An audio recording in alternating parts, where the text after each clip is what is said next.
dengan bagaimana dia bisa memaksa seorang narapidana yang akan menghadapi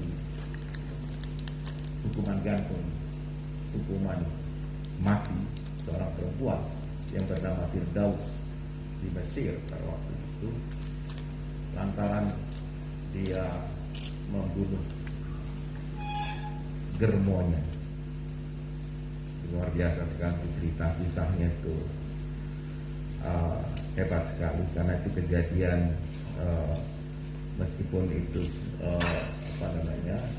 berbasiskan peristiwa yang terjadi sesungguhnya, dan sengaja saya kirimkan itu untuk mengikuti workshop ini. Saya tidak tahu apakah yang lain ikut membaca. Saya tidak tahu yang laki-laki ikut membaca atau tidak. Masih ada yang membaca itu? Ada yang ikut membaca atau tidak? Saya tidak mau menguji, tapi saya hanya cuma bertanya. Kalau ada yang, saya kira kalau ibu-ibu pasti membaca. Tapi kalau Pak Amir sekarang, saya kira dia tidak membaca. Oh, baca-baca. Oke, baik. Dan tadi saya mengutip dengan agak sedikit terbata-bata. Saya bacakan surat Maryam ayat 25 yang ceritanya singkat saja, yaitu ketika ayat ini diturunkan, ayat Maryam, surat Maryam 25 itu diturunkan, itu adalah ketika beliau saat mau melahirkan Isa alaihissalam, Yesus yang mau lahir pada saat itu, dan kemudian beliau menyandarkan dirinya ke sebatang buah kurma, sebatang pohon kurma, maksud saya, dalam keadaan lapar karena terhina pada waktu itu. Beliau bermimpi, berharap ada orang yang datang membawa air dan makanan. Bayangkan, seorang perempuan yang akan melahirkan tanpa seorang ayah, dibully, kalau pakai bahasa sekarang, oleh masyarakat di sekitarnya pada waktu itu, dan tidak ada seorang pun yang mau mendekati. Kemudian beliau berdoa sebagaimana yang saya sampaikan tadi. Itu dijawab oleh Tuhan, dijawab oleh Allah, bukan dengan seketika itu juga.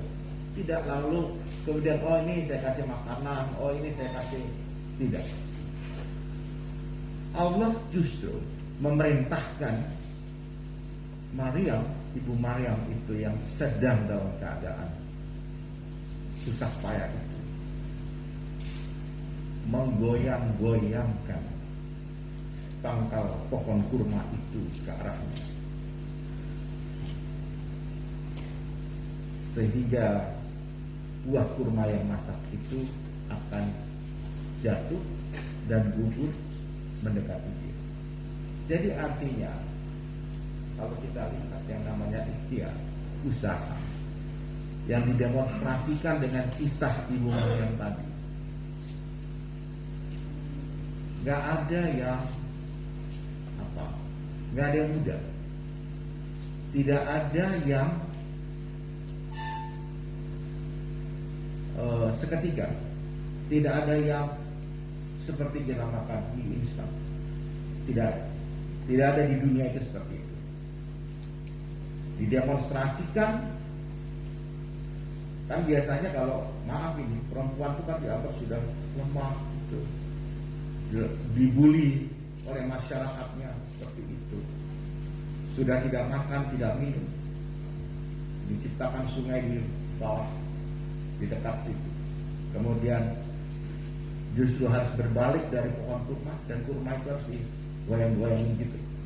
Jadi dalam keadaan yang luar biasa. Saya memahami itu artinya usaha itu not so easy. Usaha itu memang harus sesuatu yang dengan serius, dan akhirnya Tuhan tidak memberikan begitu saja. Ini cerita menurut saya. Kenapa saya ambil perempuan? Itu menarik kan? Pertama, pemilih yang akan datang paling banyak perempuan. Dan sekarang juga saya lihat di dalam ruangan ini, kalau saya mau hitung, hampir lebih banyak perempuan.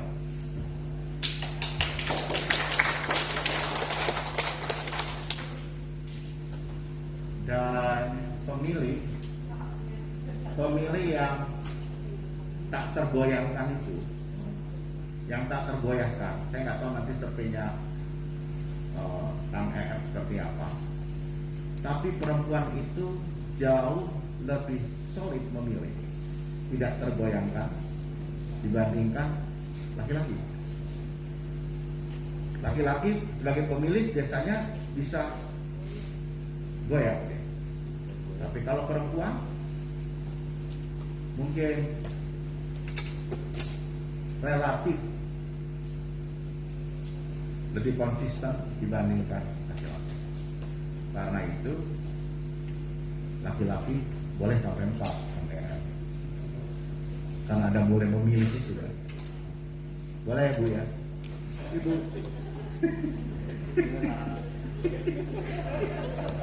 Ya, jadi karena boleh memilih itu, tapi Bang Amir nggak berani, Pak Gus Aam nggak berani. Hebatnya itu, karena itu challenge. Karena kata-kata di situ tuh apabila engkau berani berbuat adil. Jadi bukan apabila kamu mampu, betul Kiai Husnan, ya kan? Dia juga nggak berani. Oke, selesai dari sini. Jadi saya hanya menukilkan itu. Maryam tadi ayat 25-26 itu. Karena terinspirasi tadi dengan khotib Pak EF tadi yang meminta saya membawa ayat. Saya coba ayatnya apa? Oh, saya ingat tulisannya Hamid Basaid yang saya bagi di grup. Jadi usaha itu adalah sesuatu yang memang sebuah keniscayaan, dan usaha itu bisa menjadi efektif ketika kita paham apa? Paham metodenya, paham caranya. Setiap orang tidak mungkin dia bisa melakukan sesuatu tanpa cara-cara, tanpa metode, tanpa dan seterusnya. Gak mungkin. Metodologi itu sesuatu yang sering dianggap enteng, dia anggap tiada, padahal dia menjadi penting. Saya ingin sedikit menukil soal ini, soal terkait dengan pendidikan di Indonesia. Kenapa angka PISA di Indonesia itu rendah? Ya, PISA itu adalah sebuah yang diadakan oleh OECD, satu program yang untuk mengukur siswa-siswa di seluruh dunia atas 3 hal. Pertama, matematika, yang kedua sains, yang ketiga membaca.